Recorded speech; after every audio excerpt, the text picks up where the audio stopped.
Não é mais possível pensar em um veículo sem a eletricidade.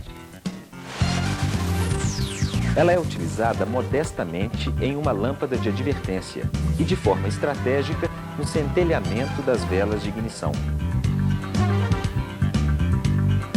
A utilização da eletricidade em componentes do veículo já data de muitos anos, quase desde sua concepção. De forma pouco expressiva no início e exercendo uma importância progressiva. Um conhecimento mínimo do sistema mecânico de chaveamento do primário da bobina com um conhecido platinado era suficiente para se desenvolver atividades de manutenção.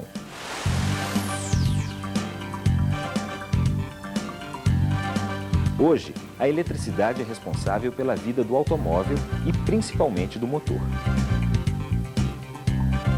Comanda todo o sistema de ignição, desde a geração de tensão até o ajuste automático do ponto de ignição.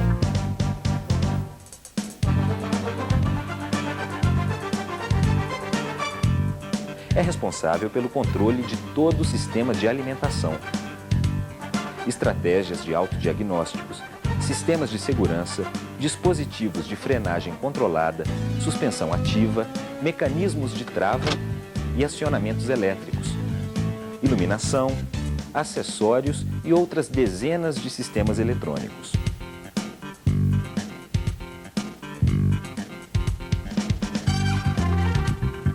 Como é possível conviver com toda essa tecnologia? Muito simples, aprendendo.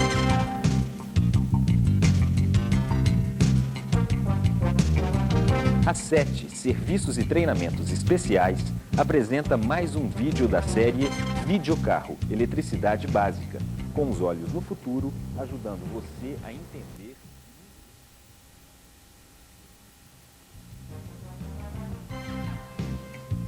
E por onde começar? Das menores partículas constituintes da matéria. É entendendo os microfenômenos que seremos capazes de dominar a eletricidade. Toda matéria presente no universo apresenta uma constituição semelhante. Um pequeno pedaço de fio de cobre, visto de forma bem aumentada, é uma pequena amostra desta constituição. Observe todas estas pequenas esferas que compõem o fio. Cada uma delas é um átomo. Os átomos são partículas tão pequenas que não podemos identificá-las a olhos nus, somente em equipamentos especiais que fornecem recursos suficientes para simulá-las em sistemas computacionais avançados. Os átomos são ainda constituídos por várias outras subpartículas.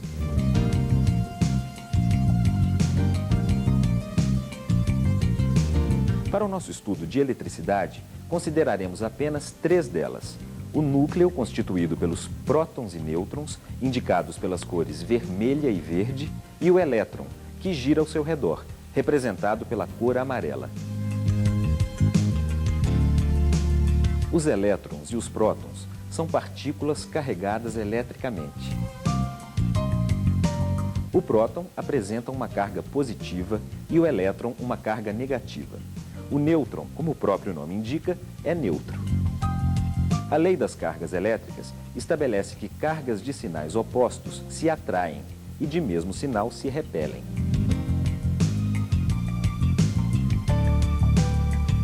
O elétron é então constantemente atraído pelo núcleo e repele outros elétrons. A velocidade com que o elétron gira ao redor do núcleo o mantém em órbita, não havendo jamais a colisão com o núcleo.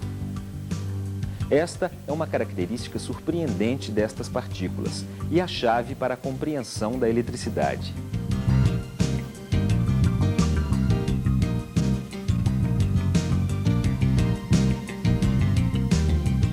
Associa-se o termo eletricidade aos efeitos advindos da interação entre as cargas elétricas, prótons e elétrons. Com este pequeno conceito, pode-se entender grandes princípios de geração e utilização da eletricidade. Na natureza, o número de prótons de um átomo, independente do número de elétrons, caracteriza um elemento Por exemplo, o elemento cujo núcleo apresenta apenas um próton é o hidrogênio.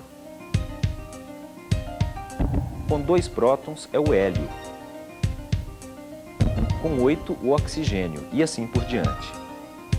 O próton e o nêutron, situados no núcleo do átomo, jamais se movimentam, sendo responsáveis pela natureza física da matéria.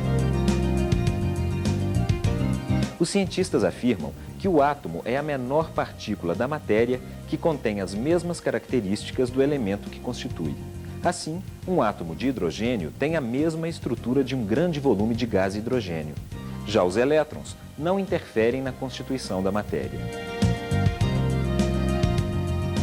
Um átomo de hidrogênio com um elétron será também um átomo de hidrogênio se possuir 2 elétrons.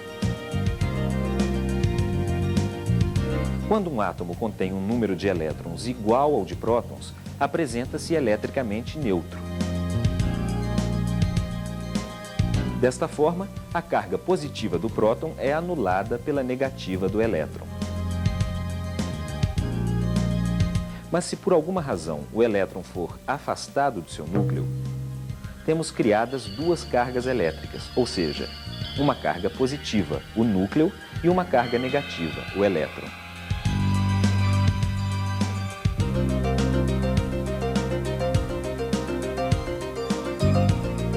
Quando existir o agrupamento de 6,28 bilhões de elétrons excedentes aos prótons, dizemos que existe uma carga elétrica acumulada de 1 coulomb. O coulomb é a unidade que representa a intensidade das cargas elétricas.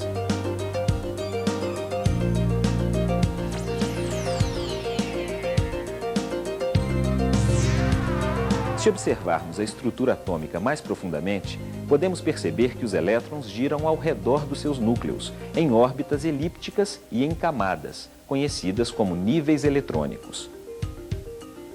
A última camada é o nível de mais baixa energia e é a mais importante quando se trata do efeito elétrico, sendo conhecida como camada de valência. A camada de valência pode conter até 8 elétrons.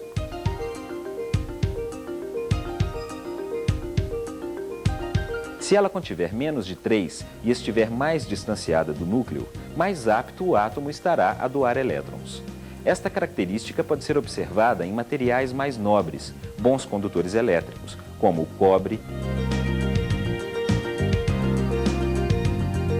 a prata e o ouro, que apresentam apenas um elétron de valência. Para compreendê-la melhor, veja o comportamento de um material bom condutor elétrico.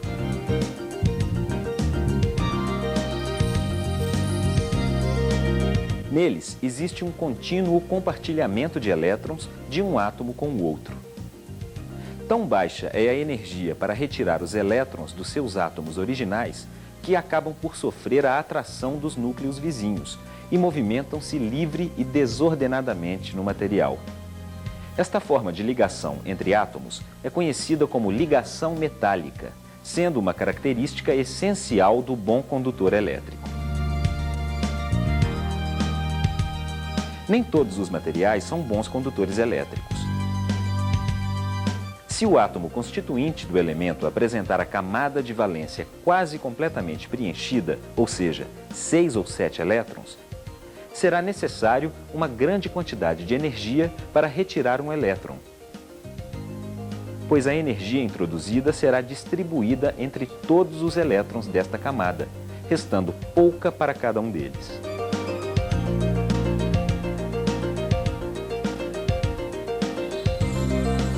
A borracha é um exemplo de como é difícil causar o deslocamento dos elétrons. Um átomo mau condutor de eletricidade é aquele cujos elétrons têm muita dificuldade em tornarem-se livres. Veja agora estes átomos. Eles apresentam 4 elétrons na camada de valência, exatamente a metade do que a camada pode suportar. Suas características são intermediárias entre o bom e o mau condutor elétrico. O carbono, o silício, o estanho, o chumbo e o germânio são elementos que apresentam estas características. Estes elementos são enquadrados na classe dos semicondutores. hoje são muito utilizados como constituintes básicos dos componentes eletrônicos, por apresentarem características de condução ou não, em função do estado que se apresentam.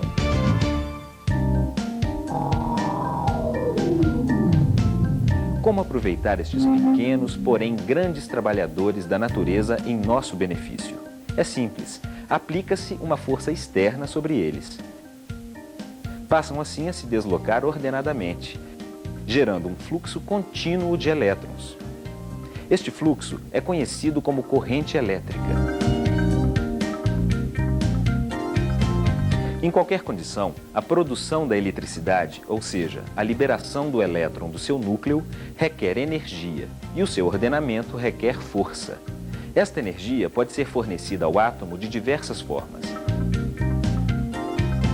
Através do atrito de materiais, triboeletricidade, por intermédio do calor, termoeletricidade, por intermédio da luz, fotoeletricidade, por intermédio da pressão, piezoeletricidade, por intermédio de reações químicas, eletroquímica, e por intermédio do magnetismo, eletromagnetismo.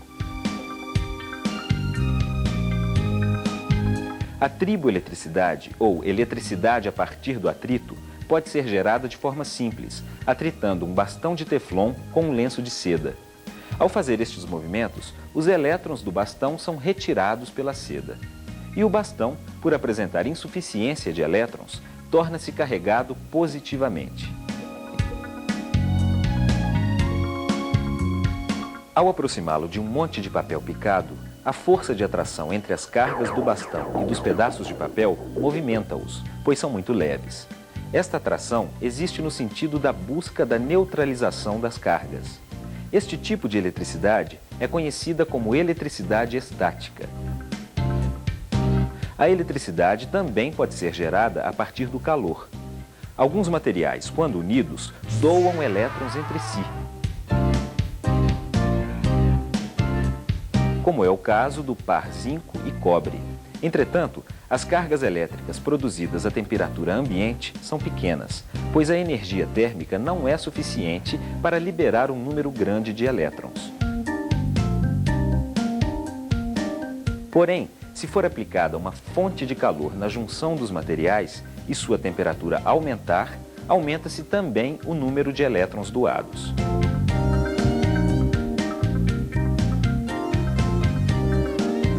São criadas, desta forma, uma região com excesso e outra com deficiência de elétrons. O par torna-se carregado eletricamente.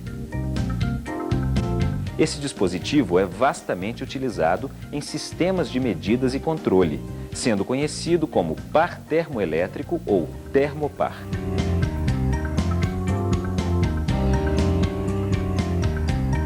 Outra importante fonte de geração elétrica é através da luz. A luz transporta energia em pequenas partículas, conhecidas como fótons. Quando encontra uma superfície, deposita esta energia no material. Alguns materiais, como o potássio, sódio, césio, lítio e outros, liberam elétrons quando sujeitos a este tipo de solicitação. O efeito fotovoltaico é notado em duas placas justapostas submetidas à luz. A placa que recebe a energia luminosa cede elétrons para a placa adjacente, tornando-se carregadas eletricamente.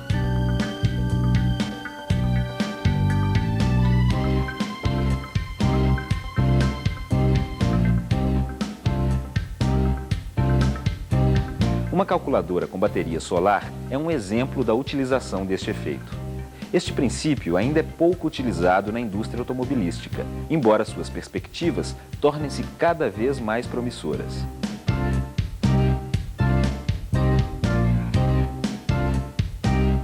Já a piezoeletricidade é hoje largamente utilizada na indústria automobilística e o dispositivo que funciona segundo este conceito exerce importante função no sistema de injeção eletrônica, como é o caso do sensor de pressão absoluta, MAP, responsável pela determinação da pressão no coletor de admissão dos motores.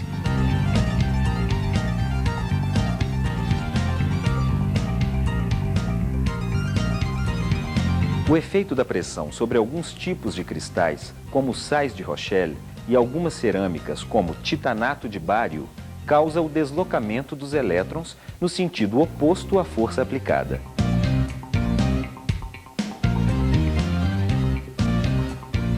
O material torna-se então carregado eletricamente.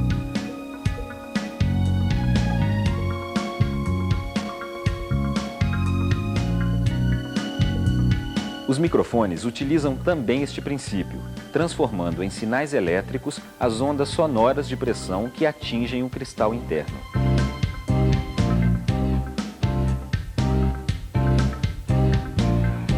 A conhecida eletroquímica é um dos mais úteis recursos empregados para a estocagem de energia elétrica. A bateria do automóvel realiza internamente um dos mais notáveis fenômenos da natureza.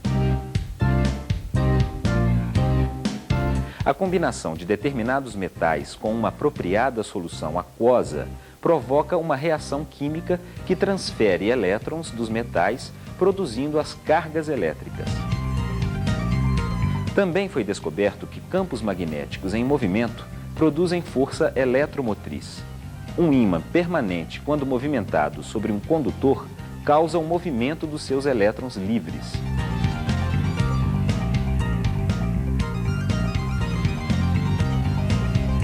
Este é o princípio de funcionamento das centrais hidroelétricas, que utilizam a água acumulada em grandes reservatórios para girar núcleos magnéticos, produzindo eletricidade. Estas são as principais e mais utilizadas formas de se produzir eletricidade.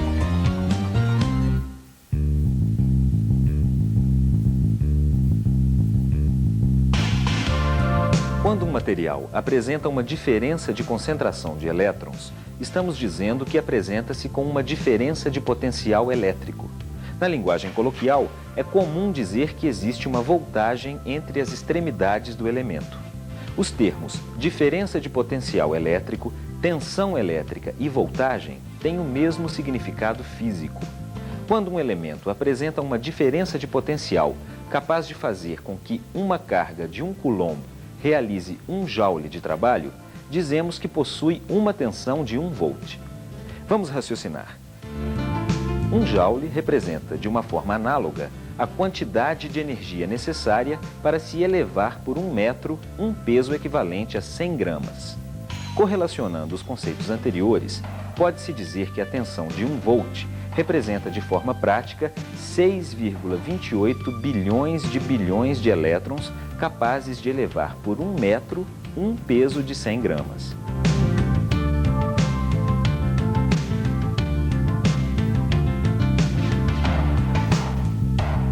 Esta unidade, o volt, é de extrema importância nas atividades práticas, pois permite relacionar a capacidade de um elemento eletrizado em realizar trabalho.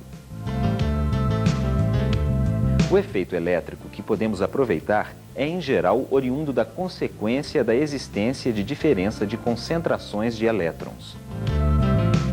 Se utilizarmos os mesmos bastões eletrizados anteriormente, unindo suas extremidades por intermédio de um fio condutor, notaremos que as cargas negativas deslocam-se ao longo deste condutor no sentido de neutralizar aquelas cargas positivas do outro lado. O deslocamento dos elétrons através do condutor é conhecido, como dissemos anteriormente, como corrente elétrica. Na linguagem coloquial, é costume dizer amperagem para quantificar a corrente elétrica.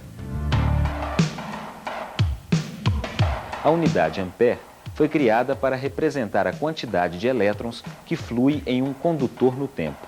1 ampere representa, por definição, 6,28 bilhões de elétrons fluindo em 1 segundo em um condutor.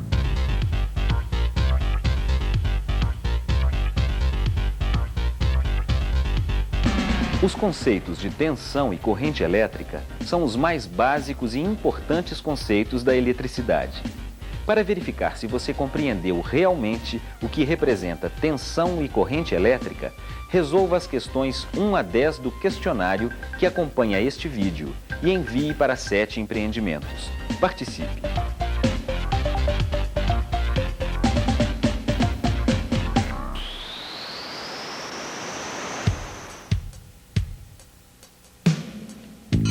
O multímetro, comutado para medida de voltagem, é o equipamento que permite medir o valor da tensão elétrica. Para se medir a tensão entre as barras, as pontas de prova do multímetro devem tocar as regiões de diferentes concentrações de elétrons. Perceba que a tensão é uma medida estática, ou seja, não é necessário haver corrente elétrica para que haja tensão elétrica. Neste caso, vamos considerar que apresente uma tensão entre suas extremidades de 12 volts, indicada no visor. Retornando ao exemplo anterior, notamos que uma vez conectadas as extremidades, as barras se neutralizarão. Mas se insistirmos na presença do calor, obteremos um fluxo contínuo de elétrons. Neste caso, podemos medir a corrente que circula neste pequeno circuito elétrico composto das barras e do condutor. O multímetro, comutado para medir corrente elétrica, é o equipamento que permite quantificá-la. Suas pontas de prova devem ser inseridas em série com o circuito a ser medido, de forma que a corrente circule também dentro do amperímetro. Neste circuito, a corrente é de 6 amperes. Agora vamos substituir o condutor elétrico por um de material menos condutor. Por exemplo, o alumínio. A corrente que circula no circuito agora é de apenas 3 amperes. Esta propriedade do material em impedir o livre deslocamento dos elétrons é chamada de resistência elétrica.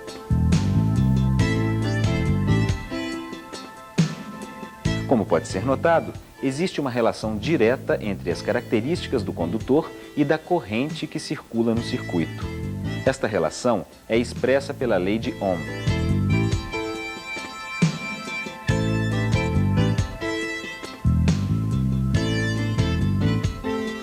Esta lei estabelece que o produto entre a corrente e a resistência elétrica é igual à tensão aplicada no circuito.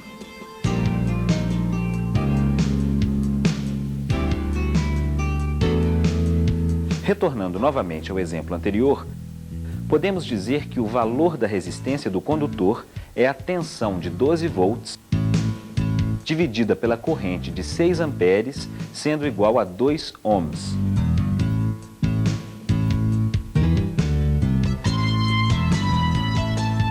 No caso do alumínio, a resistência será de 12 volts dividido por 3 amperes, resultando em 4 ohms.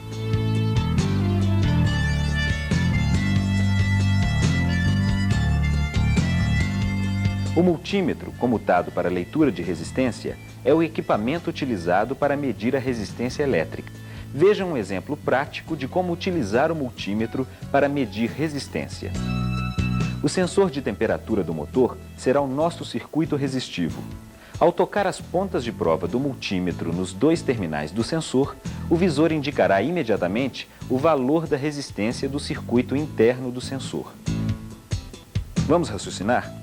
Se o sensor for alimentado pela unidade eletrônica do veículo e submetido a uma tensão constante de 5 volts, qual será a corrente neste circuito?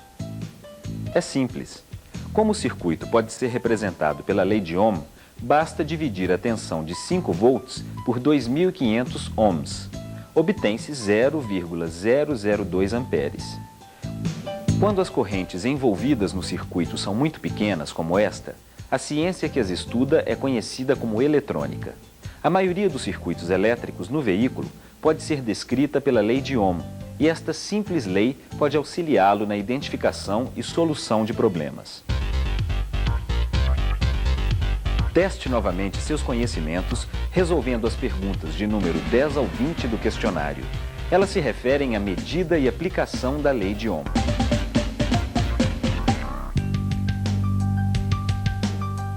Agora que já conhecemos corrente elétrica, podemos perceber um efeito interessante, conhecido como impulso de corrente.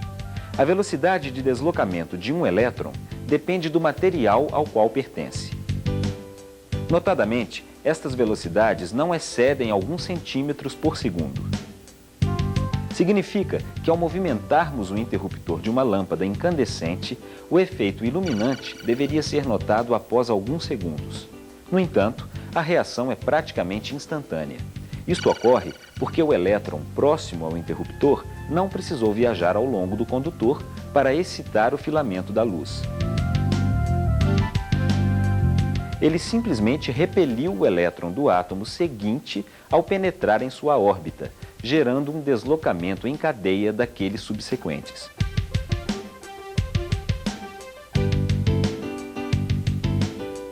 Um conjunto de bolas de bilhar alinhadas pode demonstrar claramente esse efeito.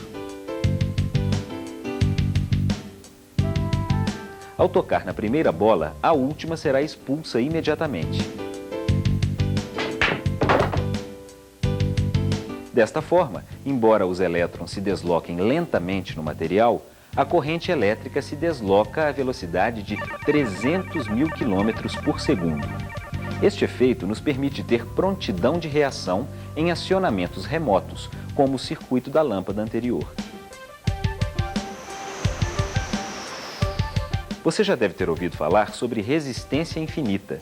E então, sabe o que significa isto?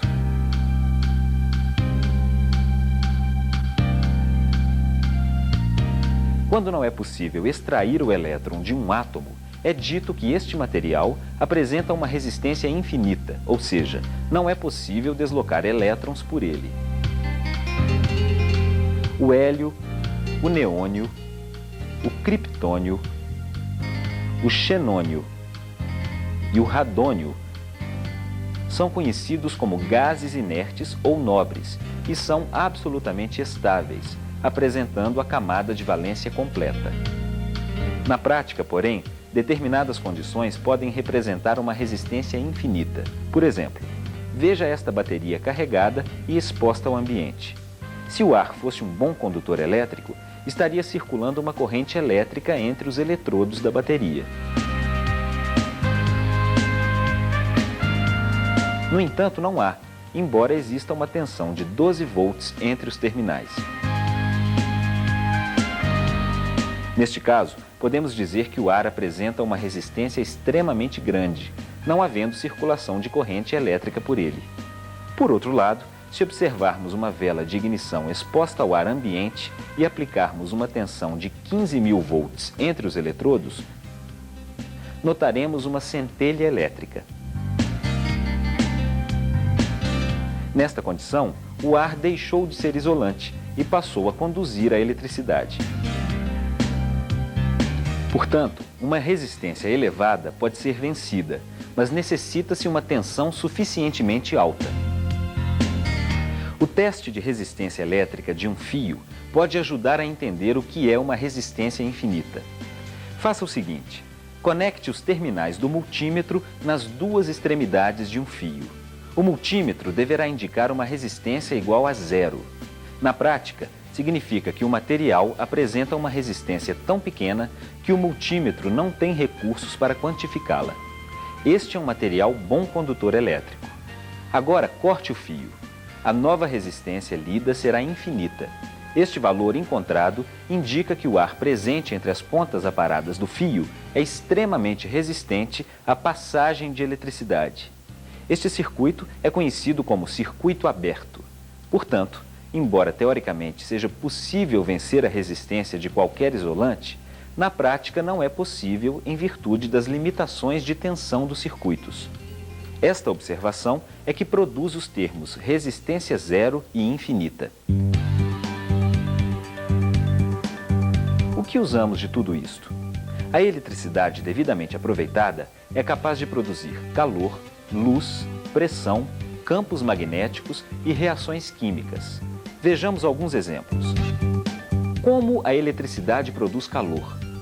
Uma lâmpada incandescente é um bom exemplo.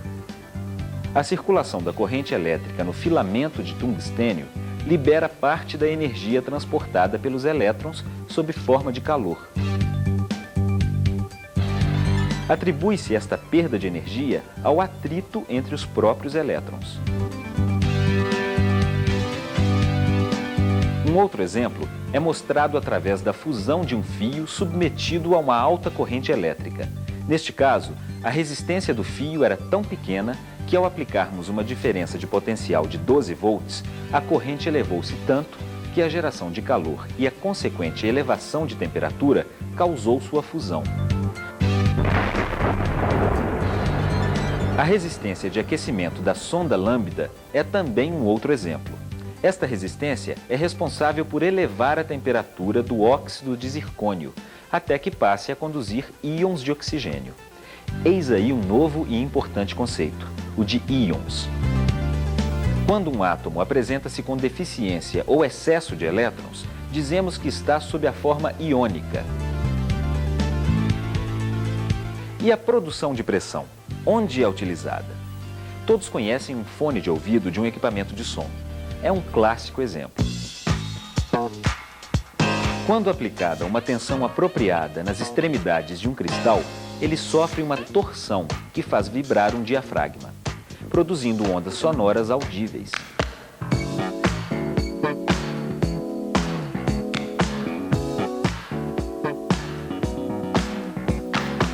Já a luz também é produzida quando se aquece o filamento de uma lâmpada incandescente. Outros efeitos, como a eletroluminescência, a fosforescência e a fluorescência, têm também grandes aplicações, desde a emissão de luz com objetivo de realce até seu emprego no cinescópio de um monitor, gerando assim a imagem visível.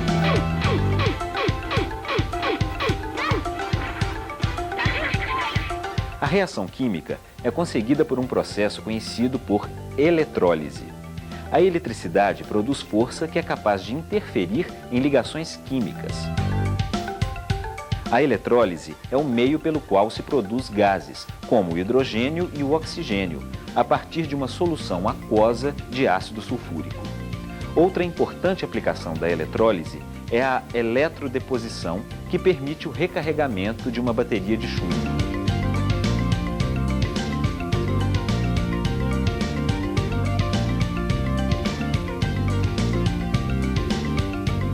Para finalizar, temos um importante efeito eletromagnético. Este é talvez o mais importante efeito utilizado pelo homem. Como exemplo, estão todos os motores elétricos, transformadores e centenas de outros dispositivos.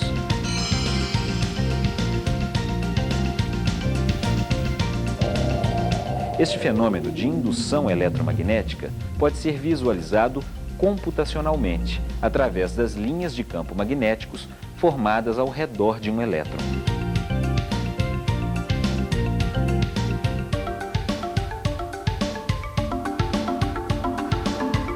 Em virtude do movimento de rotação sobre seu próprio eixo, são criadas linhas de campo magnético. Se todos os elétrons estiverem se deslocando ao longo de um condutor, o sentido do campo magnético pode ser identificado por intermédio da regra da mão direita. Aponte seu polegar no sentido da corrente elétrica e envolva o condutor com o restante dos dedos da mão. O campo magnético, neste caso, é circular, envolvendo o condutor. Em apenas um pequeno fio, o campo magnético é muito pequeno, mas pode ser intensificado se o fio for adequadamente enrolado sob forma de várias espiras, aumentando seu comprimento.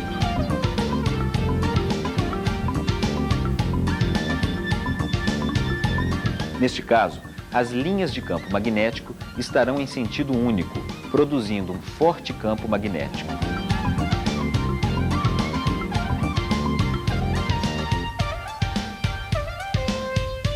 Este dispositivo é conhecido como eletroímã e pode ser utilizado para realizar trabalho, movimentando hastes metálicas ou gerando tensão induzida, como em um transformador.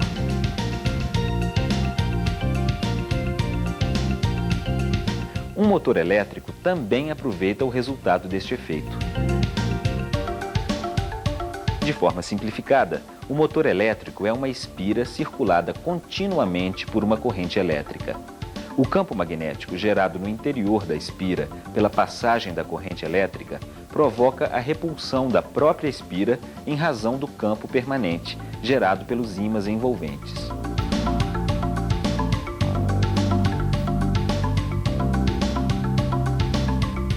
O movimento circular da espira é aproveitado para a realização de trabalho. Para concluir este curso de eletricidade básica, devemos entender o conceito de potência elétrica. É definida na forma potência elétrica é igual a tensão elétrica vezes a corrente do circuito. Vamos resolver este exemplo. Se um circuito apresenta uma corrente de 20 amperes e está sujeito a uma tensão de 110 volts, a potência elétrica estabelecida será 20 vezes 110, equivalendo a 2.200 watts.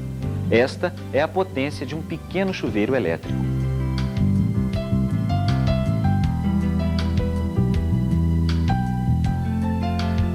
Saiba que 1 watt é a quantidade de energia que se deve gastar para elevar 100 gramas a 1 metro de altura em 1 segundo. Mantenha sempre na sua memória as unidades de medidas dos sistemas elétricos.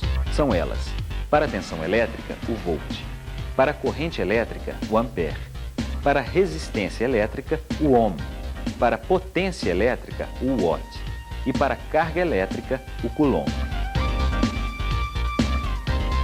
Responda agora o restante das perguntas do questionário. Se você achar fácil, bom sinal. Significa que aprendeu realmente os princípios físicos da eletricidade. Se não, assista novamente o vídeo até a solução das dúvidas. Este é o segredo do bom aprendizado. Não há mais limites para as aplicações da eletricidade. A eletrônica é hoje uma das ciências que mais se desenvolvem e a cada dia que passa, novos materiais e componentes são produzidos, abrindo novas portas e ditando novos rumos para os sistemas elétricos. Está muito perto de nós a utilização de materiais supercondutores. Você sabe o que representa isto? Significa transportar a eletricidade em materiais que não apresentam resistência elétrica. Isto evitaria as perdas causadas pela elevação de temperatura do condutor e o sistema seria 100% eficiente. Eis aí o futuro da eletricidade. Estaremos lá com você em mais um vídeo da série Videocarro.